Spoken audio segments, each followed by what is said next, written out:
Assalamualaikum warahmatullahi wabarakatuh. Sahabat BN, hari ini Kamis tanggal 2 Juni 2026 adalah hari bersejarah untuk proses hukum persidangan kasus dugaan ijazah palsu Jokowi yang terkait dengan laporan Jokowi terhadap Dr. Tifa tentang fitnah dan pencemaran nama baik. Sekali lagi terkait dengan ijazah Jokowi. Dan tak lama lagi akan menyusul sidang Roy Suryo. Dan selanjutnya nanti tentu akan berlangsung sidang demi sidang terhadap tersangka Roy Suryo CS. Beranjak dari sini yang ingin kita bicarakan pada kesempatan ini bukanlah bagaimana teknik persidangan. Tetapi yang ingin kita bicarakan apa arti persidangan ini bagi republik ini. Apakah akan bisa menjadi pengetahuan hukum bagi rakyat banyak yang artinya positif, ataukah akan menjadi pengetahuan hukum bagi rakyat banyak di republik ini dalam arti negatif. Kalau nanti persidangan ini berakhir pada pencapaian rasa keadilan, ini penilaiannya oleh seluruh rakyat Indonesia, tentu ini akan menjadi pengetahuan positif bagi rakyat di republik ini. Tetapi sebaliknya, apabila persidangan kasus Roy Suryo CS ini tidak mendapatkan rasa keadilan dalam penilaian seluruh rakyat Indonesia, maka persidangan ini akan memberikan pengetahuan negatif bagi rakyat di republik ini. Seluruh rakyat Indonesia bukan dalam artian bulat, tetapi tentu nanti akan ada penilaian rakyat. Mana yang lebih banyak nanti kalkulasinya rakyat yang menilai sidang ini memenuhi rasa keadilan. Dan mana yang lebih sedikit. Jadi sahabat BN, sidang ini bukan hanya pertaruhan antara Dr. Tifa atau Roy Suryo CS dengan Jokowi, tetapi adalah pertaruhan tentang pencapaian rasa keadilan dari sisi hukum di negeri ini. Kenapa demikian? Selama ini harus kita akui, rakyat di republik ini masih banyak yang merasakan sulit mencapai rasa keadilan. Sulit. Kenapa? Ada yang menganggap keadilan baru didapatkan di negeri ini apabila banyak uang. Ada juga yang menilai keadilan baru bisa didapatkan di negeri ini apabila ada orang kuat di belakang kita atau kita sendiri yang orang kuat. Sekarang kalau kita perhatikan, Jokowi adalah orang kuat karena dia sebagai seorang mantan presiden, dan presiden sekarang ini adalah pelanjut dia. Apalagi wakil presiden sekarang anak kandung dia. Karena presiden sekarang adalah pelanjut dia, maka rakyat menilai sebagian besar anggota kabinet Prabowo Gibran sekarang ini orang-orang Jokowi. Maka rakyat menilai sekarang ini Jokowi adalah orang kuat. Sebaliknya Roy Suryo CS. Roy Suryo CS dinilai oleh publik, oleh rakyat sekarang ini, orang yang banyak mendapat dukungan dari rakyat. Dia memang bukan berada pada lingkaran kekuasaan sekarang, tetapi banyak mendapat dukungan dari rakyat.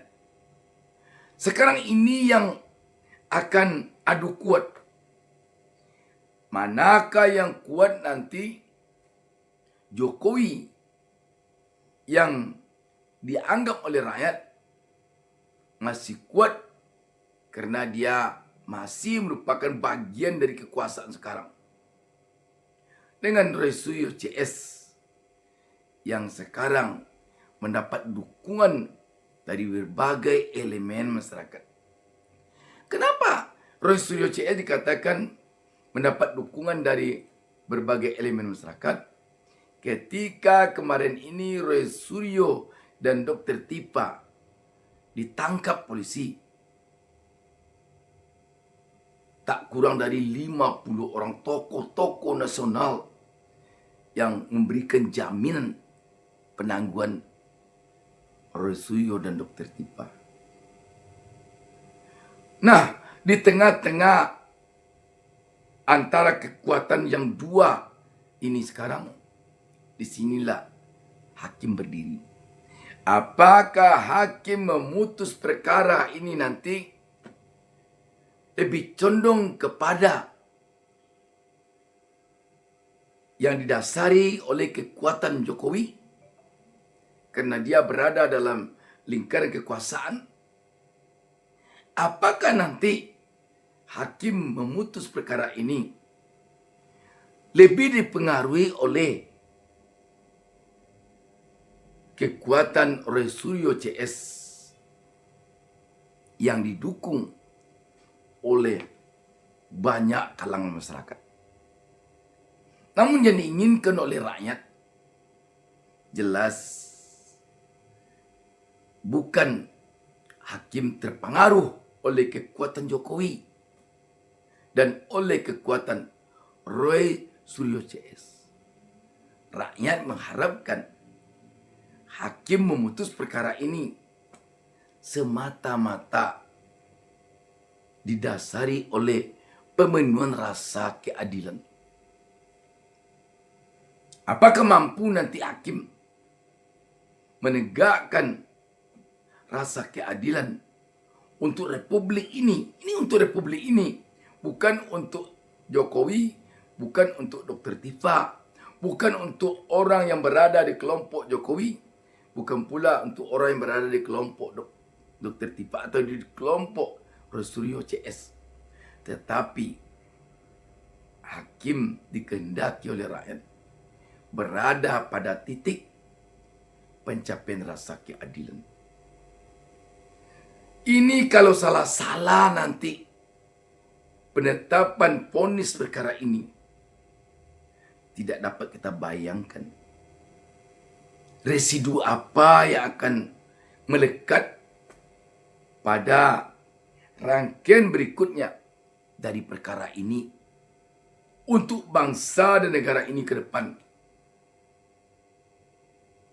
Jadi rakyat tentu berharap hakim di samping memiliki pengetahuan yang luas, yang tinggi, yang dalam dari sisi hukum formal, hakim juga perlu benar-benar dia seorang negarawan. Sebab negarawanlah yang bisa berpikir jauh ke depan terhadap bangsa dan negara ini. Politisi tidak akan bisa. Penegak hukum tidak akan bisa. Yang bisa hanya negarawan. Kalau hakim nanti berjiwa politisi, maka pencapaian rasa keadilan akan sulit. Kalau hakim nanti berjiwa hukum semata atau selaku penegak hukum semata, maka pencapaian rasa keadilan juga tidak akan didapatkan oleh rakyat. Paling hanya pencapaian keadilan, tapi pencapaian rasa keadilan tidak akan didapatkan oleh rakyat dari perkara ini. Tetapi kalau hakim memiliki jiwa negarawan, maka kita yakin rasa keadilan akan didapatkan oleh rakyat. Sahabat BN, sekarang kita melihat perjalanan kasus ini dengan mata, kepala, dan pikiran kita masing-masing. Dan kita tentu berharap kepada seluruh unsur penegak hukum yang terlibat dalam perkara ini. Jadi permintaan rakyat terhadap perjalanan kasus ini tidak banyak. Hanya meminta kepada unsur-unsur penegak hukum di sini, mulai dari pengacara atau penasihat hukum, jaksa, sampai kepada hakim, agar ada jiwa negarawan. Pembela atau penasihat hukum di dalam melakukan pembelaan kepada kliennya, tentu diharapkan dia punya jiwa negarawan. Tentu diharapkan dia punya jiwa negarawan oleh rakyat. Jaksa penuntut tentu diharapkan dia punya jiwa negarawan oleh rakyat. Apalagi hakim yang memutus perkara ini, tentu sangat diharapkan oleh rakyat berjiwa negarawan. Kasihan kita dengan negeri kita ini. Kasihan kalau nanti perkara yang sudah menjadi sorotan republik ini, bahkan yang sudah menjadi sorotan dunia ini, kalau diputuskan oleh hakim tanpa mempertimbangkan pencapaian rasa keadilan oleh seluruh rakyat Indonesia. Kasihan kita dengan negara ini nanti. Kalaulah kasus ini tidak berjalan sesuai dengan semestinya, tidak bisa memenuhi rasa keadilan rakyat, maka kepercayaan rakyat kepada hukum di negara kita, kepercayaan rakyat kepada hukum di negara kita akan semakin melorot. Dan efeknya nanti akan memunculkan melorotnya kepercayaan rakyat kepada pemerintah atau kepada pemerintahan sekalian, kepada eksekutif, kepada legislatif, dan kepada yudikatif apalagi. Kalau tidak mampu penegak hukum memberikan rasa keadilan kepada rakyat dalam perkara ini. Ini pertaruhan yang bukan main terhadap kelanjutan bangsa ini ke depan. Kelanjutan proses berbangsa dan bernegara di negara ini ke depan. Efeknya nanti akan merembet kepada ekonomi yang sulit bangkit. Akan merembet kepada demokrasi yang sulit tumbuh. Akan merembet kepada berbagai hal tentang sosial kemasyarakatan di negara kita. Ini yang harusnya dipertimbangkan dengan hati dan pikiran yang jernih oleh penegak hukum yang terlibat dalam perkara ini. Ini bukan perkara main-main. Perkara ini adalah perkara yang benar-benar menentukan kelanjutan bangsa dan negara ini ke depan. Tidak main-main perkara ini. Tidak main-main. Dan kita tahu, gara-gara kasus ini, gara-gara kasus ijazah Jokowi ini, rakyat di negara kita sekarang ini sudah terbelah. Sudah terbelah, harus kita akui. Karena itu, tentu rakyat berharap kepada penegak hukum yang menangani perkara ini mampu nanti mempersatukan kembali rakyat setelah proses hukum ini selesai. Demikian, wassalamualaikum warahmatullahi wabarakatuh.